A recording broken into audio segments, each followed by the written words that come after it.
ದೇಶಕ್ಕಾಗಿ ತನ್ನ ಪ್ರೀತಿಯನ್ನೇ ರಹಸ್ಯವಾಗಿ ಇಟ್ಟಿದ್ಯಾಕೆ ನೇತಾಜಿ? ಅಪ್ರತಿಮ ದೇಶಭಕ್ತನ ಬದುಕಿನ ಸುಂದರ ಲವ್ ಸ್ಟೋರಿ.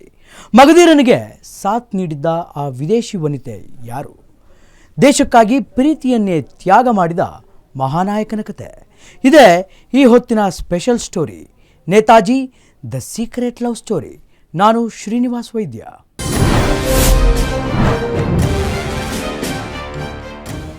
ಎಸ್, ನಮ್ಮ ಭಾರತದ ಸ್ವಾತಂತ್ರ್ಯ ಸಂಗ್ರಾಮದ ಅಪ್ರತಿಮ ನಾಯಕ ಆತ. ಜೈ ಹಿಂದ್ ಮಂತ್ರದ ಜನಕ ನೇತಾಜಿ ಸುಭಾಷ್ ಚಂದ್ರ ಬೋಸ್. ಹೌದು ಸ್ನೇಹಿತರೆ, ಬ್ರಿಟಿಷರ ಎದೆಯಲ್ಲಿ ನಡುಕವನ್ನು ಹುಟ್ಟಿಸಿದಂತಹ ಗಂಭೀರ ಮುಖದ ಹಿಂದೆ ಒಂದು ಮೃದುವಾದಂತಹ ಪ್ರೇಮ ಕಥೆ ಕೂಡ ಇತ್ತು ಎನ್ನುವಂತಹ ವಿಚಾರ ಅದೆಷ್ಟೋ ಜನರಿಗೆ ಗೊತ್ತಿಲ್ಲ. ದೇಶಕ್ಕಾಗಿ ಸರ್ವಸ್ವವನ್ನು ಕೂಡ ತ್ಯಾಗ ಮಾಡಿದಂತಹ ನಾಯಕನ ಬದುಕಿನಲ್ಲಿ ಒಂದು ಸುಂದರವಾದಂತಹ ಪ್ರೇಮ ಪ್ರಯಾಣವೂ ಕೂಡ ಇತ್ತು. ಆ ಅಪರೂಪದ ಪ್ರೇಮ ಪ್ರಯಾಣದ ಬಗ್ಗೆ ಈ ಸ್ಪೆಷಲ್ ಸ್ಟೋರಿ ಇಲ್ಲಿದೆ ನೋಡಿ. ದೇಶಕ್ಕಾಗಿ ತನ್ನ ಪ್ರೀತಿಯನ್ನೇ ರಹಸ್ಯವಾಗಿಟ್ಟಿದ್ದೇಕೆ ನೇತಾಜಿ? ಅಪ್ರತಿಮ ದೇಶಭಕ್ತನ ಬದುಕಿನ ಸುಂದರ ಲವ್ ಸ್ಟೋರಿ. ಮಗಧೀರನಿಗೆ ಸಾಥ್ ನೀಡಿದ್ದ ಆ ವಿದೇಶಿ ವನಿತೆ ಯಾರು? ದೇಶಕ್ಕಾಗಿ ಪ್ರೀತಿಯನ್ನೇ ತ್ಯಾಗ ಮಾಡಿದ ಮಹಾನಾಯಕನ ಕತೆ.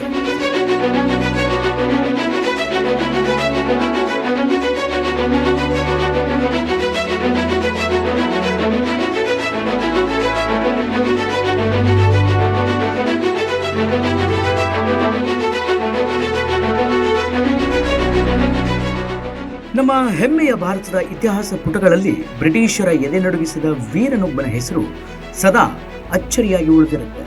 ಆತ ಬ್ರಿಟಿಷರ ಪಾಲಿಗೆ ಸಿಂಹ ಸ್ವಪ್ನ, ಭಾರತೀಯರ ಪಾಲಿಗೆ ಎಚ್ಚರಿಕೆಯ ನಾಯಕ. ಹೌದು ಸ್ನೇಹಿತರೆ, ಆತ ಬೇರೆ ಯಾರೂ ಅಲ್ಲ, one and only Azad Hind ಫೌಜ್ನ ಜನಕರಾದಂತಹ ನೇತಾಜಿ ಸುಭಾಷ್ ಚಂದ್ರ ಬೋಸ್.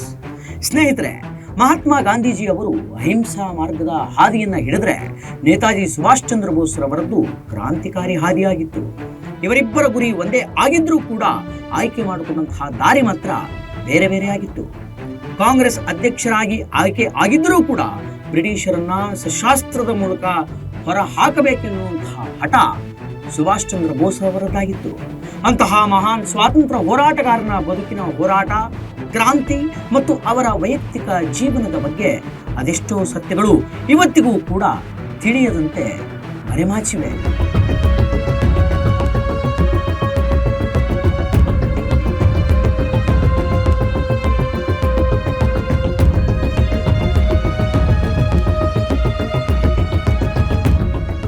ಅನೇಕ ಜನ ಸ್ವಾತಂತ್ರ್ಯ ಸಮರ ವೀರರ ಪೈಕಿ ನೇತಾಜಿ ಸುಭಾಷ್ ಚಂದ್ರ ಬೋಸ್ ಕೂಡ ಒಬ್ಬರಾಗಿದ್ರು.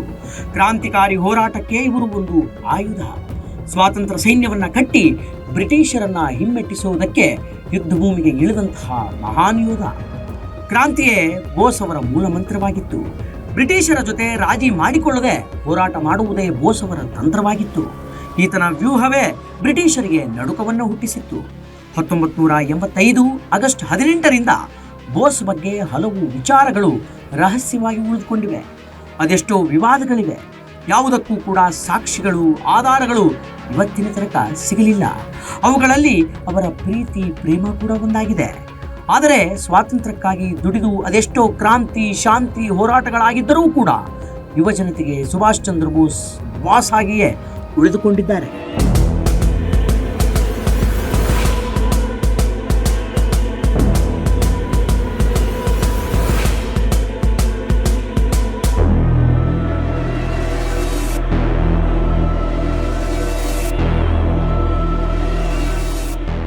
ಸುಭಾಷ್ ಚಂದ್ರ ಬೋಸ್ ಕ್ರಾಂತಿಯ ಕಿಡಿಯನ್ನ ಹೊತ್ತಿಸಿದ ಮಹಾನ್ ಹೋರಾಟಗಾರ.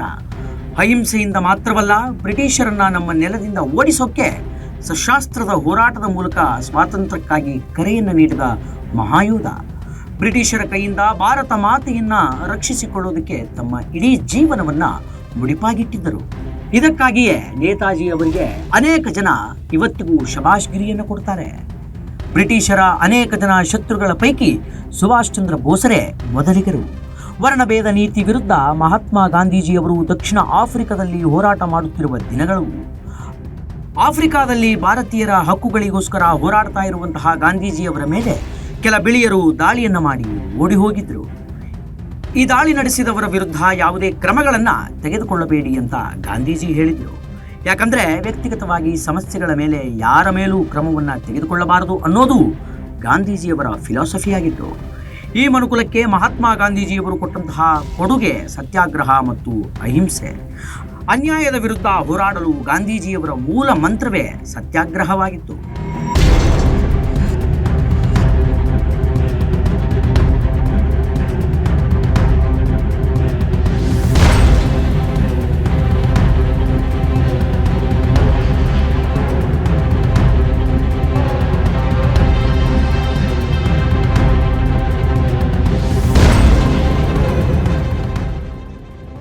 ಕೇವಲ ಬ್ರಿಟಿಷ್ ಆಡಳಿತದಿಂದ ಮುಕ್ತಿಗೊಳಿಸುವುದು ಮಾತ್ರವಾಗಿರಲಿಲ್ಲ, ಬದಲಿಗೆ ಸಮಾಜದಲ್ಲಿ ಮೂಲಭೂತ ಬದಲಾವಣೆಗಳನ್ನು ತರುವ ಗುರಿ ಕೂಡ ಗಾಂಧೀಜಿ ಹೊಂದಿದ್ರು. ಆಫ್ರಿಕಾದಲ್ಲಿ ಗಾಂಧೀಜಿ ಹೋರಾಟ ಮಾಡ್ತಾ ಇರುವ ಸಮಯದಲ್ಲಿಯೇ ಇತ್ತ ಭಾರತ ದೇಶದ ಕಟಕ್ನಲ್ಲಿ ಒಂದು ಮಗುವಿನ ಜನನವಾಯಿತು.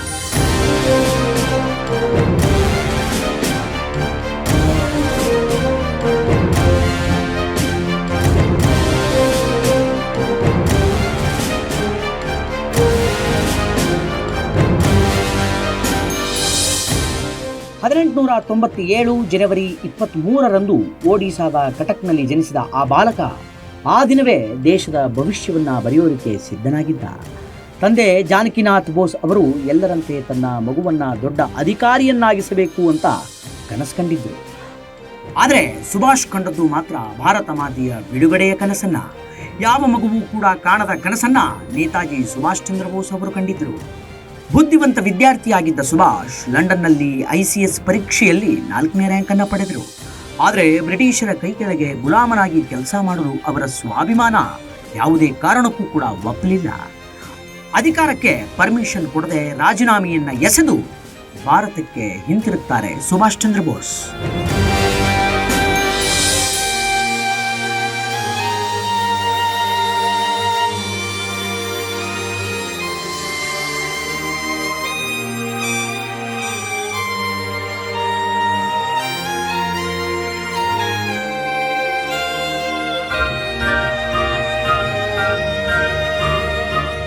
ಸುಭಾಷ್ ಚಂದ್ರ ಬೋಸ್ ಅವರ ತಾಯಿ ಪ್ರಭಾವತಿ ದೇವಿ ಕಟಕ್ ಮುನ್ಸಿಪಾಲಿಟಿಗೆ ತಮ್ಮದೇ ಆದಂತಹ ಸೇವೆಯನ್ನು ಸಲ್ಲಿಸ್ತಾ ಇದ್ರು.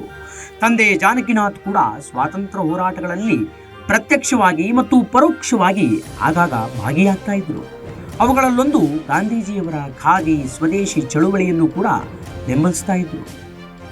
ಹೀಗಾಗಿಯೇ ಸುಭಾಷ್ ಚಂದ್ರ ಬೋಸರಿಗೆ ದೇಶಭಕ್ತಿ ಹೋರಾಟದ ಗುಣಗಳು ರಕ್ತಗತವಾಗಿದ್ವು. ಬಾಲ್ಯದಿಂದಲೇ ಶಿಸ್ತಿನ ಸಿಪಾಯಿಯಾಗಿದ್ದ ಬೋಸ್ಗೆ ಇಂಗ್ಲಿಷ್ನೊಂದಿಗೆ ಮಾತೃಭಾಷೆಯಾಗಿದ್ದಂತಹ ಬೆಂಗಾಲಿ ಸಂಸ್ಕೃತದಲ್ಲಿಯೂ ಕೂಡ ಹೆಚ್ಚು ಜ್ಞಾನವನ್ನು ಹೊಂದಿದ್ದರು. ಭಾರತೀಯರಿಗೆ ಆಗ್ತಾ ಇರುವಂತಹ ಅನ್ಯಾಯಗಳನ್ನು ಬೋಸ್ ಯಾವತ್ತೂ ಕೂಡ ಸಹಿಸ್ತಾ ಇರಲಿಲ್ಲ. ಬ್ರಿಟಿಷ್ ಬಾಲಕನೊಬ್ಬ ನಾವು ಯಾವತ್ತಿದ್ರೂ ಭಾರತೀಯರಿಗಿಂತ ಹೆಚ್ಚಿನವರು, ಅದಕ್ಕಾಗಿಯೇ ನಾವು ನಿಮ್ಮನ್ನು ಆಳ್ತಾ ಇದ್ದೀವಿ ಅಂತ ಹೇಳಿದಾಗ ಇದರ ವಿರುದ್ಧ ಸುಭಾಷ್ ಚಂದ್ರ ಬೋಸ್ ತೀವ್ರವಾಗಿ ಪ್ರತಿಭಟನೆಯನ್ನು ಮಾಡಿದರು. ಆಗ ಸುಭಾಷ್ ತನ್ನ ಗೆಳತಿಗೆ ಹೇಳಿದ್ದನಂತೆ, ಇಂದಲ್ಲ ನಾಳೆ ನಾನು ಕೂಡ ಒಂದು ಸೈನ್ಯವನ್ನು ಕಟ್ತೀನಿ, ಕೆಚ್ಚದೆಯ ಹೋರಾಟ ಮಾಡಿ ಬ್ರಿಟಿಷರನ್ನ ಹೊಡೆದೊಡಿಸ್ತೀನಿ. ಹೀಗಂತ ಸುಭಾಷ್ ಚಂದ್ರ ಬೋಸ್ ತಮ್ಮ ಚಿಕ್ಕ ವಯಸ್ಸಿನಲ್ಲಿಯೇ ಹೇಳಿದರು. ಅಂದಿನ ತನ್ನ ಮಾತನ್ನು ಭವಿಷ್ಯತ್ತಿನಲ್ಲಿ ನಿಜ ಮಾಡಿದಂತಹ ಧೀರ ಯಾರಾದರೂ ಒಬ್ಬರು ಇದ್ದಾರೆ ಅಂತಂದ್ರೆ that is one and only Subhash Chandra Bose ಮಾತ್ರ.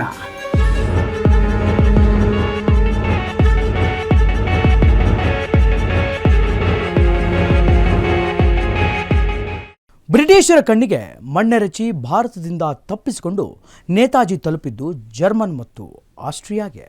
ಇಲ್ಲಿಯೇ ಅವರ ಅಮರ ಪ್ರೇಮ ಕಾವ್ಯ ಹುಟ್ಟಿದ್ದು. ತನ್ನ ಕನಸಿನ ರಾಣಿ ತನ್ನ ಜೀವನದಲ್ಲಿ ಬಿರುಗಾಳಿಯನ್ನು ತರ್ತಾಳೆ ಅಂತ ಬೋಸ್ ಯಾವತ್ತೂ ಕೂಡ ಅಂದ್ಕೊಂಡಿರಲಿಲ್ಲ. ಆದರೆ ಅವತ್ತು ಆಗಿದ್ದೇ ಬೇರೆ. ನಂತರ ಏನಾಯಿತು ಅನ್ನೋದನ್ನ ನೋಡೋಣ ಬನ್ನಿ.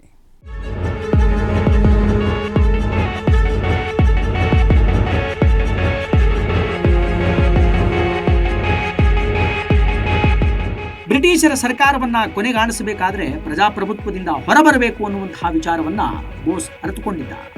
ಆದ್ದರಿಂದಾನೇ ಬ್ರಿಟಿಷ್ ಸರ್ಕಾರದಲ್ಲಿ ಭಾಗಿಯಾಗಬಾರದು ಅಂತ ಸುಭಾಷ್ ಚಂದ್ರ ಬೋಸ್ ಬಲವಾದ ಸಂಕಲ್ಪವನ್ನು ಕೂಡ ಮಾಡಿದ್ದ. ಆದ್ದರಿಂದಲೇ ಬ್ರಿಟಿಷ್ ಸರ್ಕಾರದ ಉದ್ಯೋಗಿಯಾಗಿದ್ದಂತಹ ಬೋಸ್ ಅದಕ್ಕೆ ರಾಜೀನಾಮೆಯನ್ನು ನೀಡಿ ಹೊರಗಡೆ ಬಂದಿದ್ದ. ಅಂದೇ ಸ್ವಾತಂತ್ರ್ಯ ಸಮರದಲ್ಲಿ ಹೆಜ್ಜೆ ಹಾಕಬೇಕು ಅನ್ನುವಂತಹ ನಿರ್ಧಾರವನ್ನ ತನ್ನ ಕೈಗೆತ್ತಿಕೊಂಡಿದ್ದ. ಹೋರಾಟದ ಹಾದಿಯನ್ನ ಹಿಡಿದಂತಹ ಬೋಸ್ ಯಾವತ್ತೂ ಕೂಡ ವಿಶ್ರಾಂತಿಯನ್ನು ತೆಗೆದುಕೊಳ್ಳಲಿಲ್ಲ. ಸುಭಾಷನ ಮಾತುಗಳು ಆಲೋಚನೆಗಳು ಕೂಡ ಅಷ್ಟೇ ಅಗ್ರೆಸಿವ್ ಆಗಿದ್ದವು. 1924ರ ಕಲ್ಕತ್ತಾದ ಮೇಯರ್ ಆಗಿ ಆಯ್ಕೆಯಾಗಿದ್ದಂತಹ ಚಿತ್ತರಂಜನ್ ದಾಸ್ಗೆ ಬೋಸ್ ಪ್ರೀತಿಯ ಶಿಷ್ಯನಾಗಿದ್ದ. ಆ ಸಮಯದಲ್ಲಿ ಚಿತ್ತರಂಜನ್ ದಾಸ್ರವರ ಕೆಲ ಸೂಚನೆಗಳಂತೆ ಸುಭಾಷ್ ಕೆಲಸ ಮಾಡ್ತಾ ಇದ್ದ.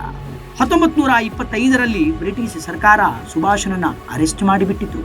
ಜೈಲಿನಿಂದ ಬಿಡುಗಡೆಯಾದಂತಹ ಬೋಸ್ ಜೀವನದಲ್ಲಿ ಎಂದೂ ಕೂಡ ಊಹಿಸಲಾರದಂತಹ ಬದಲಾವಣೆಗಳನ್ನು. ಕಾಂಗ್ರೆಸ್ ಪಾರ್ಟಿಯ ಪ್ರಧಾನ ಕಾರ್ಯದರ್ಶಿಯಾಗಿ ಸುಭಾಷ್ ಅವತ್ತು ಆಯ್ಕೆಯಾಗಿದ್ದ. ಆಗಲೇ ಮಾಜಿ ಪ್ರಧಾನಿ ನೆಹರು ಅವರೊಂದಿಗೆ ಬಾಂಧವ್ಯ ಅನ್ನುವಂಥದ್ದು ಬೆಳೀತು. ಕೆಲವು ದಿನಗಳಲ್ಲಿ ಸುಭಾಷ್ ಅಂದಿನ ಕಾಂಗ್ರೆಸ್ ಪಾಳೆಯದಲ್ಲಿ ಫೇಮಸ್ ಆದ.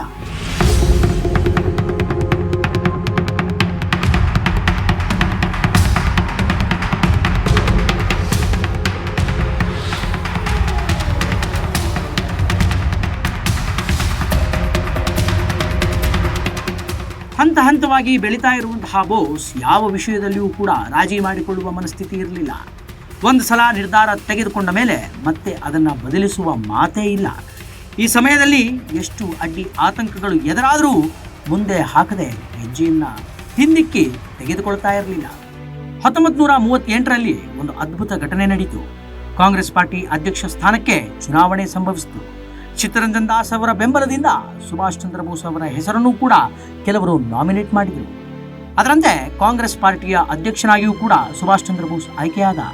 ಆದರೆ ಬೋಸ್ ಅವರ ವ್ಯವಹಾರ, ಮಾತನಾಡುತ್ತಿರುವ ಶೈಲಿ ಮತ್ತು ಆಲೋಚನೆಯ ವಿಧಾನಗಳು ಮಹಾನಾಯಕ ಮಹಾತ್ಮ ಗಾಂಧೀಜಿ ಅವರಿಗೆ ಇಷ್ಟ ಆಗ್ತಾ ಇರಲಿಲ್ಲ. ಯಾವುದೇ ಆಯುಧಗಳನ್ನು ಬಳಸದೆ, ಅಹಿಂಸೆಯನ್ನು ಪಾಲಿಸದೆ ಸ್ವಾತಂತ್ರ್ಯವನ್ನು ಪಡೆಯೋದು ಗಾಂಧೀಜಿಯವರ ಲೆಕ್ಕಾಚಾರ ಆಗಿತ್ತು. ಆದರೆ ಗಾಂಧಿಯವರ ಆಲೋಚನೆಗೆ ಬೋಸ್ ಪೂರ್ತಿಯಾಗಿ ವಿರುದ್ಧನಾಗಿದ್ದ.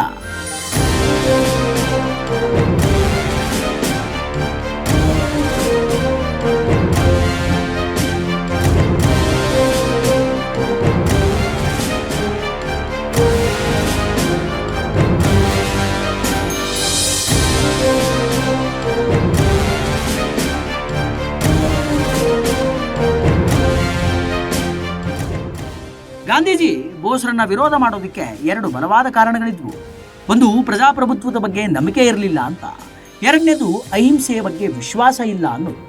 ಬೋಸ್ ವಿರುದ್ಧ ಗಾಂಧೀಜಿಯ ಆರೋಪಗಳಿವೆ. ಬ್ರಿಟಿಷರ ವಿರುದ್ಧ ನಿರಂತರವಾಗಿ ಹೋರಾಟ ಮಾಡಬೇಕಾದ್ರೆ ಪ್ರಜಾಪ್ರಭುತ್ವದ ಮೇಲೆ ನಂಬಿಕೆ ಮತ್ತು ಅಹಿಂಸೆ ಎರಡೂ ಮುಖ್ಯ ಅಂತ ಗಾಂಧೀಜಿ ನಂಬಿದ್ರು. ಗಾಂಧೀಜಿಯವರ ಜೊತೆಗಿನ ಭಿನ್ನಾಭಿಪ್ರಾಯಗಳಿಂದ ಬೋಸ್ ಕಾಂಗ್ರೆಸ್ ಪಕ್ಷಕ್ಕೆ ರಾಜೀನಾಮೆಯನ್ನು ನೀಡಿದರು. ಇವರ ಅಭಿಪ್ರಾಯಗಳು ಭಿನ್ನವಾಗಿದ್ದರೂ ಸಹ ಗುರಿ ಮಾತ್ರ ಒಂದೇ ಆಗಿತ್ತು. ಅದು ಫ್ರೀಡಮ್.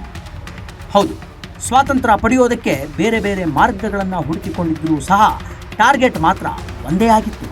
ಗಾಂಧೀಜಿಯವರು ಹೇಳಿದ ಅಹಿಂಸಾ ಮಾರ್ಗದಲ್ಲಿ ಸ್ವಾತಂತ್ರ್ಯ ಸಿಗೋದಿಲ್ಲ ಅಂತ ಸುಭಾಷ್ ಚಂದ್ರ ಬೋಸ್ ಗಟ್ಟಿಯಾಗಿ ನಂಬಿದ್ರು.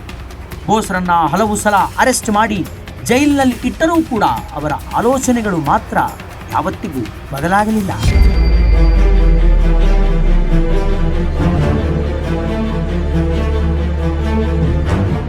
ಇನ್ನು ಎರಡನೇ ಮಹಾಯುದ್ಧದ ಸಮಯದಲ್ಲಿ ಬ್ರಿಟಿಷರ ಕಣ್ಣಿಗೆ ಮಣ್ಣೆರಚಿ ಭಾರತದಿಂದ ತಪ್ಪಿಸಿಕೊಂಡು ನೇತಾಜಿ ತಲುಪಿದ್ದು ಜರ್ಮನಿ ಮತ್ತು ಆಸ್ಟ್ರೇಲಿಯಾಕ್ಕೆ.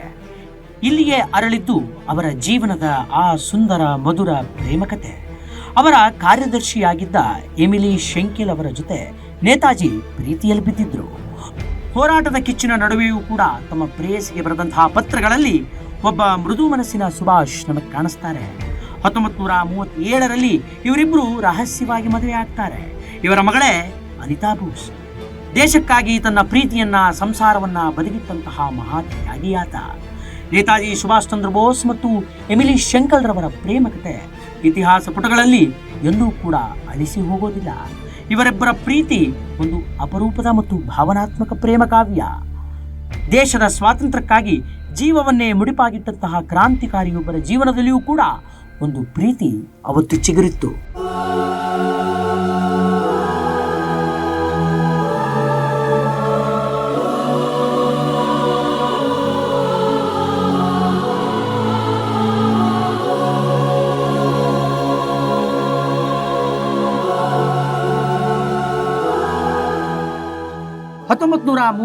ರಲ್ಲಿ ಆಸ್ಟ್ರಿಯಾದ ವಿಯಾನಾದಲ್ಲಿ ಶುರುವಾದಂತಹ ಇವರಿಬ್ಬರ ಪರಿಚಯ ಮುಂದೆ ದಾಂಪತ್ಯ ಜೀವನಕ್ಕೆ ದಾರಿಯಾಯಿತು. ಸುಭಾಷ್ ಚಂದ್ರ ಬೋಸ್ ಯುರೋಪಿಗೆ ಭೇಟಿ ನೀಡಿದರು. ಈ ಸಮಯದಲ್ಲಿ ಅವರಿಗೆ ಒಬ್ಬ ಪ್ರಾಮಾಣಿಕ ಕಾರ್ಯದರ್ಶಿಯ ಅವಶ್ಯಕತೆ ಇತ್ತು. ಆಗ ಅವರಿಗೆ ಪರಿಚಯವಾದವರೇ ಎಮಿಲಿ ಶೆಂಕಲ್. ಎಮಿಲಿ ಒಬ್ಬ ಆಸ್ಟ್ರಿಯನ್ ಯುವತಿ. ಮೊದಲು ಇವರ ಸಂಬಂಧ ಕೇವಲ ಕೆಲಸಕ್ಕೆ ಮಾತ್ರ ಸೀಮಿತವಾಗಿದ್ದರೂ ಕೂಡ ಕಾಲಕ್ರಮೇಣ ಅದು ಗಾಢವಾದಂತಹ ಪ್ರೀತಿಯಾಗಿ ಬದಲಾಯಿತು. ಸುಭಾಷ್ ಮತ್ತು ಎಮಿಲಿ ಪರಸ್ಪರ ಪ್ರೀತಿ ಮಾಡಿದ್ರೂ ಕೂಡ ದೇಶದ ಸ್ವಾತಂತ್ರ್ಯಕ್ಕಾಗಿ ಸುಭಾಷ್ ರವರು ಸದಾ ಓಡಾಟದಲ್ಲೇ ಇರ್ತಾ ಇದ್ರು. ಇನ್ನು ಇವರಿಬ್ಬರ ಪ್ರೀತಿ ಪತ್ರಗಳ ಮೂಲಕ ಜೀವಂತವಾಗಿತ್ತು. ನೇತಾಜಿ ಸುಭಾಷ್ ಚಂದ್ರ ಬೋಸ್ ಮತ್ತು ಎಮಿಲಿ ಶೆಂಕಲ್ ರವರ ಪ್ರೀತಿ ಕೇವಲ ದೈಹಿಕ ಆಕರ್ಷಣೆಯಾಗಿರಲಿಲ್ಲ, ಅದು ಪರಸ್ಪರ ಗೌರವ ಮತ್ತು ತ್ಯಾಗಗಳಿಂದ ಕೂಡಿತ್ತು. ದೇಶದ ಮೇಲಿನ ಪ್ರೀತಿಗಾಗಿ ಸುಭಾಷ್ ಅವರ ಸಂಸಾರವನ್ನು ತ್ಯಜಿಸಿದರೆ, ಸುಭಾಷ್ ರವರ ಮೇಲಿನ ಪ್ರೀತಿಗಾಗಿ ಎಮಿಲಿ ಇಡೀ ಜೀವನವನ್ನ ಅವರಿಗಾಗಿ ಕಾಯೋದ್ರಲ್ಲೇ ಕಳೆದರು.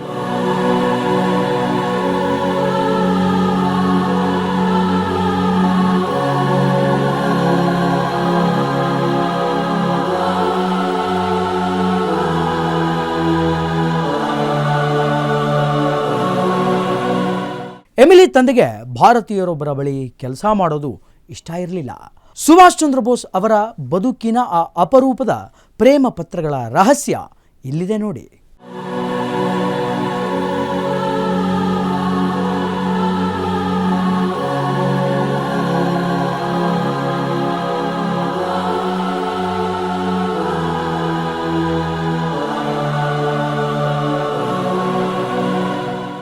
ನೇತಾಜಿ ಸುಭಾಷ್ ಚಂದ್ರ ಬೋಸ್ ಅವರು ಎಮಿಲಿಗೆ ಬರೆದ ಹಲವಾರು ಪತ್ರಗಳಲ್ಲಿ ಒಂದು ಪ್ರೇಮ ಪತ್ರ ಇವತ್ತಿಗೂ ಕೂಡ ಚರ್ಚೆ ಆಗ್ತಾನೇ ಇರುತ್ತೆ. ಮಾರ್ಚ್ 5, 1936 ಬರೆದಂತಹ ಪತ್ರದಲ್ಲಿ, ಮೈಲ್ಡ್ರಿಂಗ್ ಸಮಯ ಬಂದಾಗ ಮಂಜುಗಡ್ಡೆ ಕೂಡ ಕರಗುತ್ತದೆ. ಸದ್ಯ ಈ ಸಮಯದಲ್ಲಿ ನನ್ನ ಹೃದಯದ ಪರಿಸ್ಥಿತಿ ಕೂಡ ಹಾಗೇ ಆಗಿದೆ. ನಾನು ನಿನ್ನನ್ನು ಎಷ್ಟು ಪ್ರೀತಿಸ್ತೀನಿ ಎಂದು ಬರೆಯಲು ಮತ್ತು ಹೇಳಲು ಸಾಧ್ಯ ಇಲ್ಲ. ಮೈ ಡಾರ್ಲಿಂಗ್, ನೀನು ನನ್ನ ಹೃದಯದ ರಾಣಿ, ಆದರೆ ನೀನು ನನ್ನನ್ನು ಪ್ರೀತಿಸ್ತಾ ಇದೀಯಾ ಅಂತ ಈ ಪತ್ರದಲ್ಲಿ ಸುಭಾಷ್ ಚಂದ್ರ ಬೋಸ್ ಬರೆಯುತ್ತಾರೆ. ಭವಿಷ್ಯದಲ್ಲಿ ಅದೇನಾಗುತ್ತೋ ಗೊತ್ತಿಲ್ಲ. ಮುಂದಿನ ದಿನಗಳಲ್ಲಿ ನಾನು ಜೀವನಾಪೂರ್ತಿ ಜೈಲಲ್ಲೇ ಇರಬೇಕಾದಂತಹ ಪರಿಸ್ಥಿತಿ ಬರುತ್ತೋ ಏನೋ. ನನ್ನನ್ನು ಬಹುಶಃ ಗುಂಡಿಕ್ಕಿ ಸಾಯಿಸಬಹುದು ಅಥವಾ ಗಲ್ಲಿಗೇರಿಸಬಹುದು. ಮತ್ತೆ ನಿನ್ನನ್ನು ನೋಡದೇ ಕೂಡ ನಾನು ಇರಬಹುದು. ಬಹುಶಃ ಪತ್ರಗಳನ್ನು ಕೂಡ ಬರೆಯಲು ಸಾಧ್ಯವಾಗದೇ ಇರಬಹುದು. ನಾವಿಬ್ಬರು ಈ ಜನ್ಮದಲ್ಲಿ ಜೊತೆಗೂಡಿ ಇರದೇ ಇರಬಹುದು. ಮುಂದಿನ ಜನ್ಮದಲ್ಲಾದರೂ ಇಬ್ಬರು ಜೊತೆಗೂಡಿ ಜೀವನವನ್ನ ಮಾಡೋಣ ಅಂತ ಎಮಿಲಿಗೆ ಬೋಸ್ ಪತ್ರ ಬರೆದಿದ್ರು.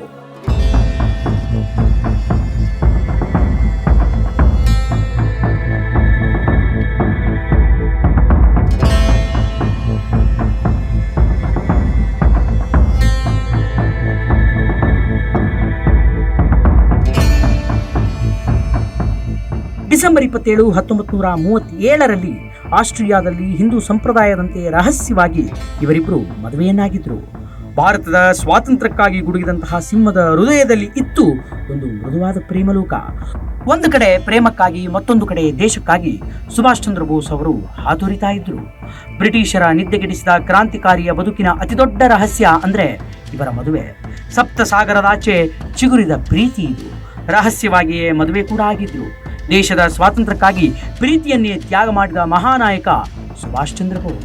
ಭಾರತದ ಸ್ವಾತಂತ್ರ್ಯ ಸಂಗ್ರಾಮದ ಇತಿಹಾಸದಲ್ಲಿ ನೇತಾಜಿಯವರ ಪಾತ್ರ ಅದೆಷ್ಟು ದೊಡ್ಡದೋ, ಅವರ ಬದುಕಿನ ಪ್ರೇಮದ ಕಥೆಯೂ ಕೂಡ ಅಷ್ಟೇ ಪವಿತ್ರವಾಗಿತ್ತು. ದೇಶದ ಸ್ವಾತಂತ್ರ್ಯಕ್ಕಾಗಿ ತಮ್ಮ ಇಡೀ ಜೀವನವನ್ನು ಮುಡಿಪಾಗಿಟ್ಟಿದ್ದಂತಹ ನೇತಾಜಿ ತಮ್ಮ ವೈಯಕ್ತಿಕ ಸುಖ ಸಂತೋಷಗಳನ್ನು ಸಾರ್ವಜನಿಕವಾಗಿ ಯಾವತ್ತೂ ಕೂಡ ಬಹಿರಂಗಪಡಿಸಿರಲಿಲ್ಲ. ಈ ಕಾರಣಕ್ಕಾಗಿಯೇ ಅವರ ಮತ್ತು ವಿಲಿಯಂ ಶೆಂಕಲ್ ಅವರ ಸಂಬಂಧ ದಶಕಗಳ ಕಾಲ ನಿಗೂಢ ಅಧ್ಯಾಯವಾಗಿಯೇ ಉಳಿದುಬಿಟ್ಟಿತು.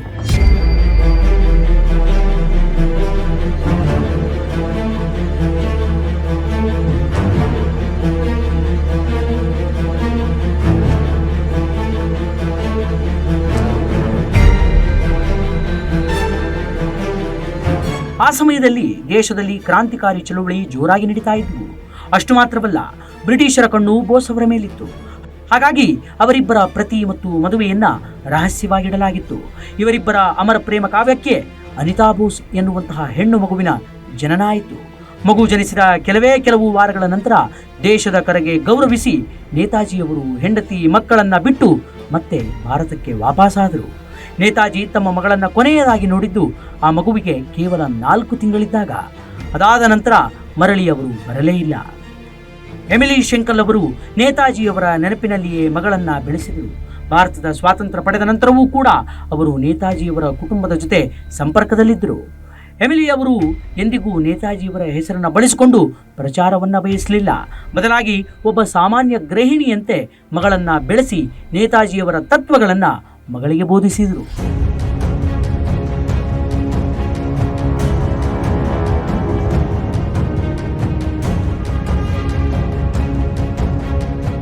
ತನ್ನ ದೇಶಕ್ಕಾಗಿ ಒಬ್ಬ ವ್ಯಕ್ತಿ ತನ್ನ ಸಂಸಾರವನ್ನು ತ್ಯಜಿಸಿದರೆ ಅದೇ ದೇಶದ ಸ್ವಾತಂತ್ರ್ಯದ ಗುರಿಯನ್ನು ಗೌರವಿಸಿ ಒಬ್ಬ ಮಹಿಳೆ ತನ್ನ ಪತಿಯನ್ನ ಕಳುಹಿಸಿಕೊಟ್ಟಂತಹ ಅಪರೂಪದ ಕಥೆ ಇದು. ಇಂದಿಗೂ ಇವರಿಬ್ಬರ ಪ್ರೇಮ ಕಾವ್ಯ ಮಾದರಿಯಾಗಿ ಉಳಿದುಕೊಂಡಿದೆ. 1943ರಲ್ಲಿ ವಿಯೆನ್ನಾದಲ್ಲಿದ್ದಂತಹ ಹೆಂಡತಿ ಮಕ್ಕಳನ್ನ ನೋಡೋದಕ್ಕೆ ಬೋಸ್ ಹೋಗಬೇಕು ಅಂತ ಅನ್ಕೊಂಡಿದ್ರು. ಆದರೆ ಸ್ವಾತಂತ್ರ್ಯದ ಹೋರಾಟದಲ್ಲಿ ಬ್ಯುಸಿ ಇರುವ ಕಾರಣ ಅಲ್ಲಿಗೆ ಹೋಗೋದಕ್ಕೆ ಅವರಿಗೆ ಆಗಲಿಲ್ಲ.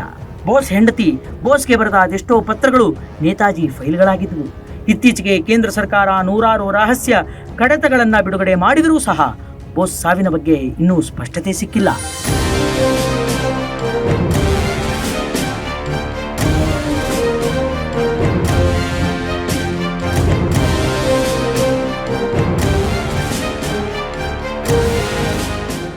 ಸುಭಾಷ್ ಚಂದ್ರ ಬೋಸ್ ಬ್ರಿಟಿಷರಲ್ಲಿ ನಡುಕವನ್ನ ಹುಟ್ಟಿಸಿದರು. ಭಾರತೀಯರಲ್ಲಿ ಶೌರ್ಯ ಧೈರ್ಯವನ್ನು ತಂದುಕೊಟ್ಟಿದ್ದರು. ಬೋಸ್ ನಿಷ್ಕಲ್ಮಶದ ದೇಶಭಕ್ತರಾಗಿದ್ದರು. ಇಂದಿಗೂ ಎಂದೆಂದಿಗೂ ಬೋಸ್ ಆದರ್ಶ ವ್ಯಕ್ತಿ. ಬೋಸ್ ಅವರು ನಡೆದಂತಹ ದಾರಿಯಲ್ಲಿ ನಾವು ನಡೆದರೆ ಸಾಕು, ಅದೇ ನಾವು ಅವರಿಗೆ ಕೊಡುವಂತಹ ಗೌರವ. ಸುಭಾಷ್ ಚಂದ್ರ ಬೋಸ್ ಅಂದ್ರೆ ಮರಣ ಇಲ್ಲದ ಯೋಧ. ಬೋಸ್ ಅವರ ಮರಣ ಒಂದು ಮಿಸ್ಟ್ರಿ. ಬೋಸ್ ಸಾವನ್ನಪ್ಪಿದ್ದಾರೆ ಅನ್ನೋದಕ್ಕೆ ಯಾವುದೇ ಸಾಕ್ಷಿ ಆಧಾರಗಳಿಲ್ಲ. ಅವರ ಬದುಕಿದ ಅಷ್ಟೂ ದಿನಗಳು ಕೂಡ ದೇಶಕ್ಕಾಗಿ ದುಡಿದಿದ್ದಾರೆ. ಸುಭಾಷ್ ಚಂದ್ರ ಬೋಸ್ ಒಂದು ಬುಲೆಟ್ ಆಗಿ ಬ್ರಿಟಿಷರ ಎದೆಯಲ್ಲಿ ಅಕ್ಷರಶಃ ನಡುಕವನ್ನು ಹುಟ್ಟಿಸಿದರು.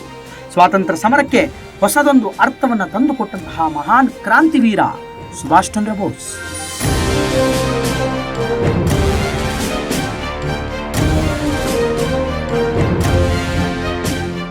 ಇದು ಈ ಹೊತ್ತಿನ ಸ್ಪೆಷಲ್ ಸ್ಟೋರಿ. ನೋಡ್ತಾ ಇರಿ ಅಶ್ವವೇಗ ನ್ಯೂಸ್. ಇದು ಸತ್ಯಾನ್ವೇಷಣೆಯ ಓಟದಲ್ಲಿ.